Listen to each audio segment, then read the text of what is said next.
What's going on, guys? If you've watched a couple of my videos, then you know that I have been buying and selling real estate since my mid-20s. I'm now in my early 30s, and I've accumulated a portfolio of single-family homes, multifamily apartments, and some retail. So I want to walk you through today my journey from investing in my first $60K in my personal residence and turning that into about $1 million of equity today, and how I plan to use that $1 million and turn it into potentially $4 million plus of equity in the coming years. Now, today's gonna be a little bit different format. I'm gonna use the iPad to kind of draw out exactly my process of how I got to where I am today and how it all started. So bear with me, it's a little bit of a different approach, but I hope it kind of makes sense for how to follow along. So the journey all begins in 2017, which is when I bought my first personal residence. It was a condo kind of near the ocean in California, which obviously is a great buy. Anything near the coast is always going to appreciate for the most part, as long as it's in a good community and a good building that isn't dilapidated and needs a lot of work. So I opted for my first condo in that location, knowing that it was going to appreciate over time. But my dilemma was that I didn't have all the money for the down payment. You see, I was in real estate at the time. I wasn't making a lot of money yet. I actually had just gotten my first big commission check, which for back then was really big, and that was $28,000. And then on top of that, I had about $15,000 of savings. So I was about 17 grand short. And I ended up getting a personal loan from my parents. They are very strict about asking for money. They're always saying that they are the last people you should go to ask for money. And I think that they just try to instill in us that it's best to go out and make it yourself. And they actually hit me with a 5% interest rate, which at the time was super high because this was back in 2017. And they even made me sign a promissory note. But again, I don't blame them, because I would probably do the same to my kids. I think it just teaches them how to be responsible with money, and it also allowed me to invest in my first condo. So again, I got my first big commission check of $28,000. I had about $15,000 saved up, and then my parents lent me $17,000. So in total, I had 60 grand to put down towards a condo. Now, this was not going to cover 20% of a down payment for anything in the area that I was searching for. I was able to find a condo. It was a little bit smaller. It was about 814 square feet, if I remember correctly, and it was listed at $420K. Now, I was able to negotiate, and I got the price down to $390K. So $390, and then again, I put $60K down. So that is a down payment of 15%. Problem with that is, because it's below 20%, I had to then pay PMI, or private mortgage insurance. I was okay paying this because I think, if I remember correctly, it was like roughly 125 to 150 at the time. But I knew that the property was going to appreciate and I would make it up on the back end. So I was okay paying PMI because it allowed me to get into a better property, which I knew was going to be worth it in the end, rather than using the money that I had and not having PMI and buying a lower end property. So again, I bought the property in 2017. I kept it for 4 years. I ended up selling it in 2021. Now, before selling it in 2020, I did a cash out refi of $70K. And this is important to remember because this will come into play later on when I show you guys some of the calculations. But the $70K I actually used to buy my first investment property. I have a full video of that on my channel, which you guys can go watch. But that was pretty much how my portfolio in investment properties got started. It was that $70K that I pulled out of the condo, which again is tax-free through a refi, cash out refi. And that was in 2020, right before the pandemic struck. I actually remember signing the loan documents wearing a mask, which was the first time I had to physically wear one of those. It was mandated. And I thought it was just, the world was ending at the time. I was like, should I even be signing these papers right now? But anyway, I ended up doing the deal, pulled the $70K out, and bought my first investment property. But let's go back to my personal residence, which is the one that we're talking about. So again, bought it in 2017, sold it in 2021, but did a cash out refi in 2020. So when I sold it in 2021, I sold it for $575,000. And remember, in 2017, I bought it for $390,000. Okay? So that was a gain of $185,000 in only 4 years. And that comes out to about $46,250 a year. So I'll just put 46K. Which is a pretty healthy return if you think about it, especially when you compare that to renting. Now, I'm not gonna say that this is always gonna be the case when you buy property. There's always risk involved, and I'm not saying that you're for sure gonna get a return. But if you invest properly and do it in a smart way where you're working with local expertise, you should theoretically make money if you go about it the right way. Okay, so using that 185K of equity that I pulled out of the property from the sale, and then remember, I also put 60K down. So I had 60K of equity. So in total, I had $245,000. However, you need to minus the $70K from the refi. Because again, that money was used to then go buy investment properties, so it wasn't used for my next purchase. Now, let's start talking about my next purchase. So again, this is 2021. This is during the pandemic has started to dwindle a little bit. Around then was when the vaccines were coming out and the market started to pick up. And all of a sudden there was a buying frenzy. If you guys remember this time, it was wild. The interest rates were super low. People were going absolutely bonkers in the real estate world and home prices were skyrocketing. So again, sold in 2021 and I bought my next property in 2021 for $740,000. I used the proceeds from my first sale to buy this next condo. I did a down payment of $140K, and I know that sounds low, but I actually took some of the other money from the sale and put that into other investments. So I did unfortunately get hit with PMI yet again, and that was a calculated risk. I knew that the market was going crazy. I knew property values were going up, so I was okay paying PMI again. $740K with $140K down payment is only 19%. So you're not hitting the 20% that is required in order to avoid PMI. All right, so to recap, the first condo was purchased in 2017, sold in 2021, and I made $185,000 on the gain. That does not include the $70K refi cash out, but again, for just simple numbers. The second condo was purchased then in 2021 and sold 11 months later in 2022 for a gain of $210,000.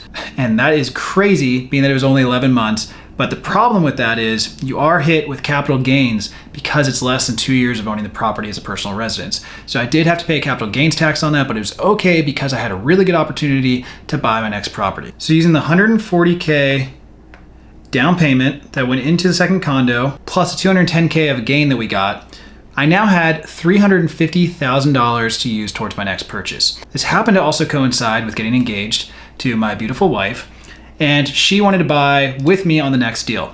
So she brought $60,000 that she had saved to put down towards the property, and I covered the rest, which was $340K for the down payment. And remember, I had $350K remaining from the sale of the last condo, although I did have to pay capital gains, so I used a little bit of savings. So what were we buying? Well, we were buying my third place, her first place, and it was another condo, but technically a townhome. So we bought it for $1,575,000, and that was actually above ask because at the time in 2022, it was also still a crazy real estate market post-pandemic. So there was a lot of competition on the property, which to us meant a great thing. We knew that there was a lot of buyers out there that were very interested in this, so we knew it was a good buy.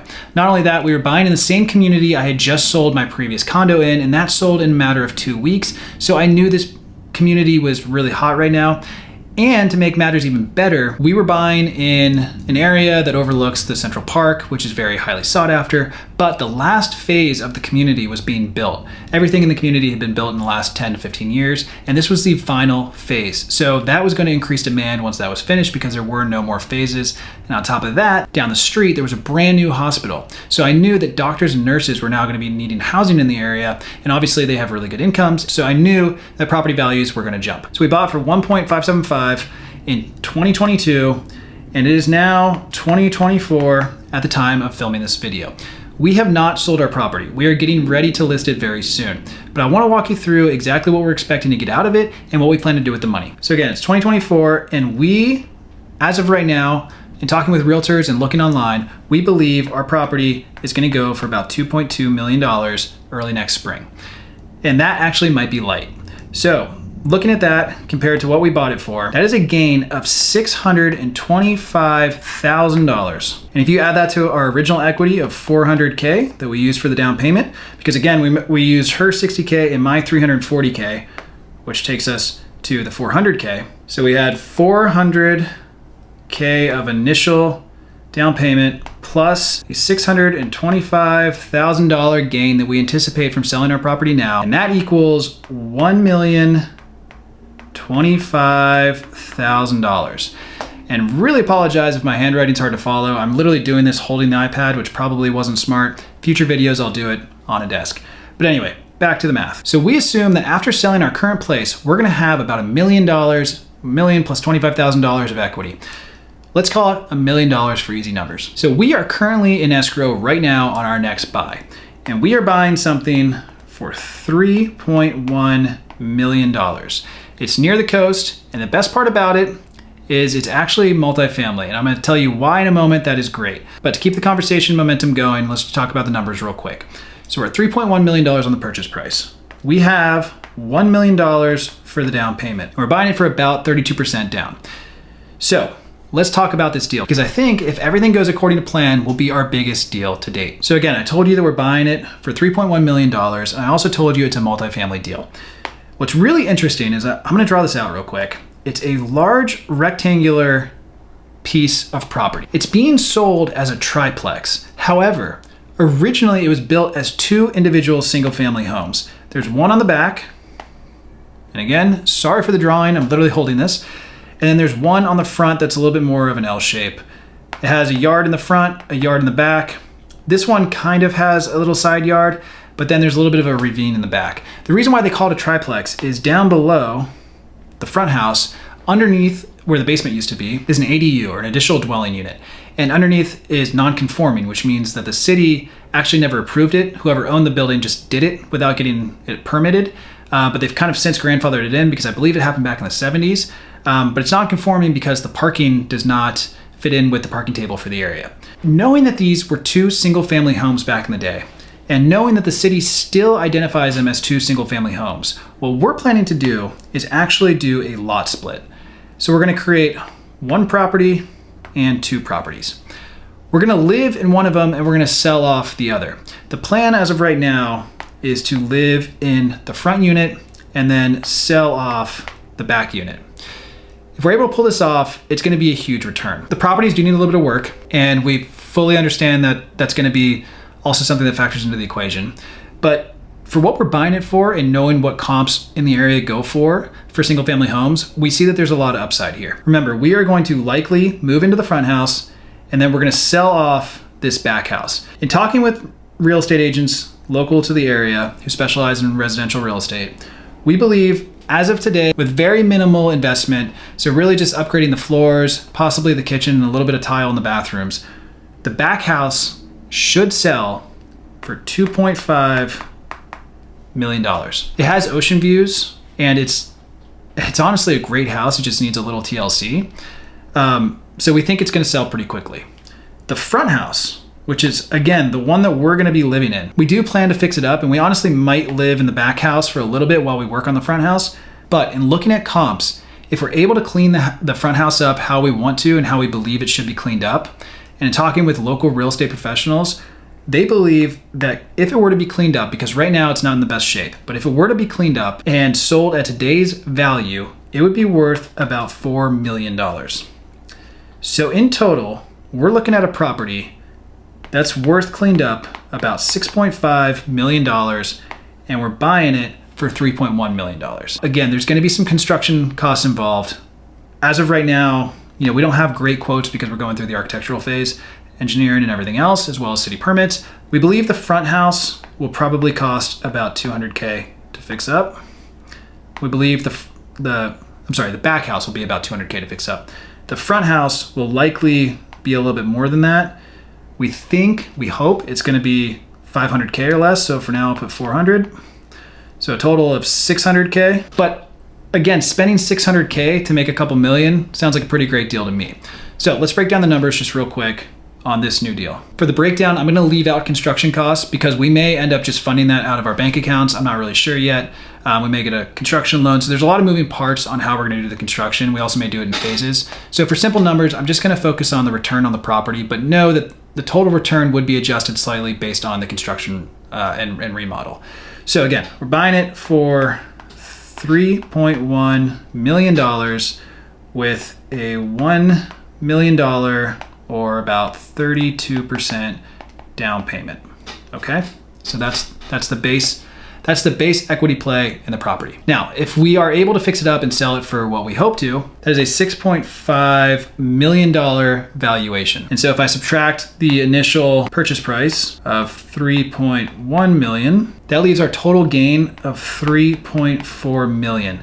And again, that does not even include the equity in the property. If you add the equity in the property of $1 million, we're now at $4.4 million off of an original $60K investment for myself, $60K investment for my wife, and that was only 8 years. That was 20 2017 to 2025. And remember, this 4.4 number doesn't include the construction costs. It doesn't include capital gains, which we would get hit on because this is a pretty significant gain, and doesn't include some of the other factors for closing costs, for loan origination fees, for all the other stuff that you would come up against, as well as holding costs for the property. You know, it's going to be vacant. We're going to be paying the mortgage while we're doing the renovation. So there's a lot of other hidden costs that are into this, but that's all for another video. In the grand scheme of things, the point of this video is just to show you guys that making money and true wealth through real estate really is something that anybody can do. So look, I know that was a very number heavy video, but I wanted to walk you guys through exactly how I started and how I got to where I am today, along with my wife, and kind of our plans for the future, because I think it helps to look at the numbers and kind of walk through the step-by-step, year-over-year, gains and thankfully no losses up until now, and how we've been able to build our real estate portfolio in less than 10 years. It's just to show that really anybody can do this, but it does take some homework and some effort on your part to really make sure that you are doing your due diligence and buying the right properties. I can't tell you how many property tours we did before actually buying the current place that we live in. And when I was single and buying my first place, I think I toured like 30 different properties before buying the one that I ended up buying. So definitely do your homework, do your research, and make sure that it's a smart buy. But at the end of the day, if you do it right, real estate can be a great way to build wealth. So do your homework. That's it for today's video. Thanks for watching this far along, and I'll see you next time.